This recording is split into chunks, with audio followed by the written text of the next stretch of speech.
E aí galera, tudo bem? Aqui é o Rubão do Sem Crachá e agora voltando aqui com as resenhas de livros aqui da minha biblioteca. E hoje eu reservei a leitura, não leitura, né? A resenha aqui do Previsivelmente Irracional, esse livro aqui do Dan Ariely, que ele fala um pouco sobre como o ser humano ele é previsível na sua irracionalidade. E como a gente acha que é racional e na verdade a gente não é. Né? Existem várias pegadinhas da sociedade para poder fazer com que a gente tome uma decisão que a gente acha que é nossa, que a gente acha que é lógica, mas não é. E aí o livro, além de tratar esse estudo de comportamento humano, ele também vem com várias técnicas, várias formas que você tem de conseguir se proteger, né, desse pensamento irracional, dado que nós somos que nós somos previsíveis, né? Então, vou navegar um pouquinho mais com vocês sobre esse livro, mas já fica aqui a recomendação, se você ainda não leu, vale a pena conhecer Previsivelmente Irracional. E aí uma coisa que é legal é que o Taleb, que escreveu o Cisne Negro, ele fala que esse livro aqui, tá bem na capa aqui, ó. Este livro é ao mesmo tempo profundo e fácil de ler, maravilhoso e revelador. E é isso mesmo, é o que eu senti do livro, gostei bastante da leitura, é um livro leve e rápido, a gente consegue ler facilmente ele. Ele tem menos de 300 páginas, né? Então você consegue pegar uma leitura ali, rapidamente você consegue terminá-lo. Bom, mas vamos entender um pouquinho, né? Acho que o primeiro tapa na cara que o Dan acaba dando na gente é quando ele fala de relatividade. Então, a gente às vezes, né, pensa assim, poxa, eu quero determinada coisa. E aí eu vou atrás daquela coisa. Principalmente quando a gente pensa no consumo, por exemplo. Então, eu quero um café, né, do Starbucks. Aí você tem um café lá, que é o café pequeno, aí você tem o médio, você tem o grande. E aí o café pequeno tem um preço alto, muito próximo do médio, e o grande tem um preço muito maior e com a quantidade um pouquinho maior do que a do médio. Porque no final, para o Starbucks, o melhor é vender o café ali do meio. Né? Essa é a relatividade que o autor acaba falando aqui no livro. Ele dá um exemplo do The Economist, que fez um teste com estudantes do MIT, ofertando um produto que era o jornal digital, o jornal impresso e o jornal impresso e digital, falando que o digital era um combo ali que saía por quase zero, né, dólares. E isso fez com que 84% das pessoas escolhessem o pacote do impresso com digital, mesmo que elas não tivessem o hábito de ler um jornal impresso, né? Nunca tiveram na sua vida, né? Isso é isca. Então, quando a isca tá lá, né, o pacote completo, ele parece uma pechincha ali pra gente. Então, o pacote, né, digital com impresso, pareceu muito mais atraente, mesmo sendo mais caro, mesmo que o digital fosse muito mais em conta e fosse mais consumível ali pelo público que estava participando da pesquisa. É igual o café, né? Por mais que a gente não esteja com a vontade de tomar meio litro de café, 400 ml de café, muitas vezes a gente pega para poder compensar, né? Para a gente se sentir ali na vantagem, né? O ser humano gosta de sentir que está na frente, que está na vantagem. E aí as pessoas que trabalham com marketing, que trabalham com preço, com vendas, acabam pegando esse mecanismo da nossa mente e usando ele contra nós. Na continuidade do livro, né, além do custo ali invisível, né, ou de tentar te influenciar, você tomar decisões, escolher coisas, a gente também tem uma segunda isca que ela é muito mais poderosa, que é o grátis, né? Quando a gente ouve essa palavra, a gente perde a razão. Por quê? Ele mostra que as pessoas, elas têm aversão ao risco. Então, se elas têm a oportunidade de adquirir algo de graça, né? E esse algo de graça é algo que vai fazer com que elas não perca nada com aquilo, poxa, ela vai querer adquirir.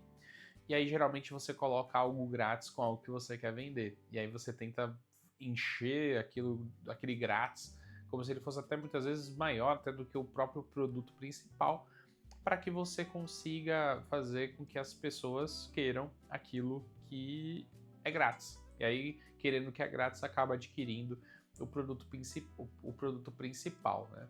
Dentro do livro, ele faz um teste com Lindt e Hershey's, ele coloca bombons ali um do lado do outro.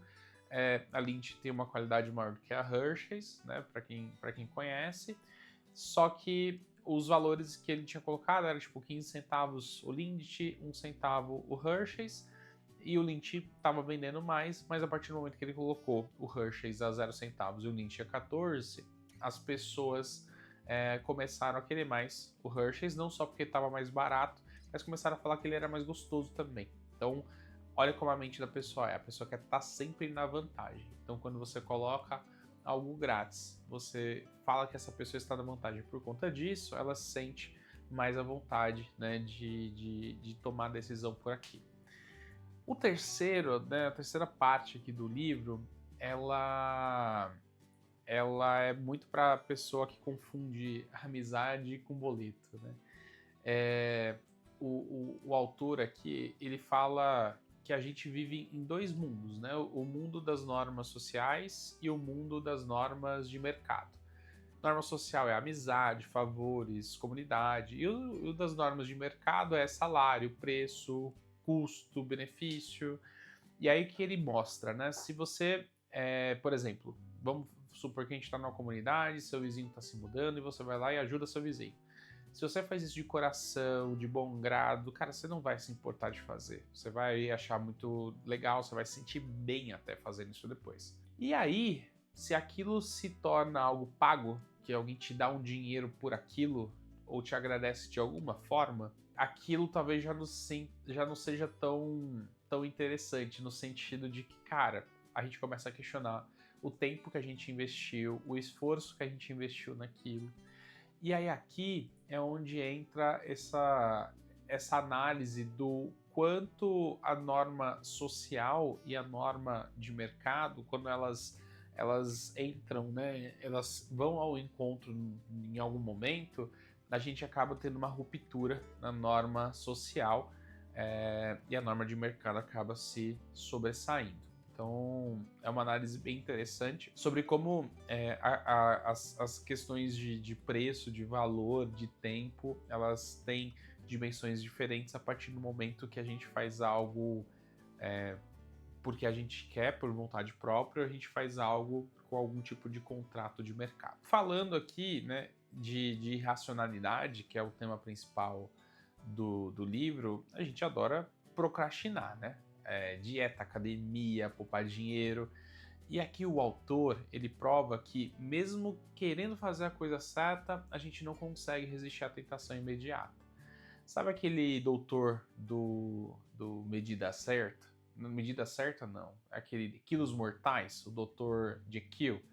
É como se ele tivesse de um lado ali falando que a gente tem que fazer dieta e do outro tem a versão oposta dele falando pra gente comer, né? E geralmente esse doutor ele acaba subestimando o nosso lado comilão, né? O lado que no calor do momento acaba comendo, acaba fazendo o que não deveria fazer. E aí o que o autor acaba analisando? Ele traz toda uma questão da gente começar a ter pré-compromissos. E aí o pré-compromisso, né, é o que ele chama de almoço grátis. Ele diz assim, já que a gente comete erros que são previsíveis, a gente pode criar ferramentas para forçar a gente a agir da forma certa. Então, tipo, você tem ali um cartão de crédito, e aí você não quer mais gastar com cartão de crédito. Você tira ele das suas wallets, coloca ele dentro de um copo, coloca água dentro desse copo, coloca ele no congelador. E aí, toda vez que você quiser comprar alguma coisa de consumo, você vai lá e espera ele descongelar. Quase certeza, depois desse tempo, você não vai mais querer fazer a compra, você até volta o cartão no meio do gelo. Ou um outro exemplo também, né, bem aleatório, que é fazer um combinado com um amigo para você ir na academia. E a partir do momento que você tem um compromisso com aquela pessoa, você passa a querer fazer com que aquilo aconteça, porque você se comprometeu. Então a questão da sua palavra ali junto. Esses são os pensamentos principais do livro. Eu acho que é um livro que vale a pena ler para estudar, entender comportamento e até para a gente se prevenir com os nossos comportamentos, que eu sei que às vezes a gente sai do nosso eixo, sai da nossa racionalidade e aí a gente se torna previsivelmente irracional. E a gente sabendo, né, que a gente não é 100% racional e que a gente é previsivelmente falho, a gente tem como criar mecanismos para a gente poder construir um mundo, né, o nosso mundo melhor, um ambiente melhor para que a gente possa resistir aqui à nossa irracionalidade. Então, sabendo todas essas pegadinhas que o mundo já coloca para a gente, a minha dica de leitura é para que você entenda a sua irracionalidade previsível e passe a criar mecanismos para se proteger dela para que você tenha uma vida, uma carreira muito melhor. Então, minha dica de hoje fica por aqui. A gente se encontra no nosso próximo vídeo.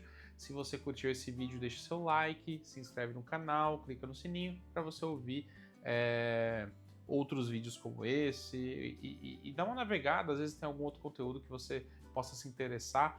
Eu sou o Rubão Alves, aqui é o Sem Crachá e a gente volta em breve.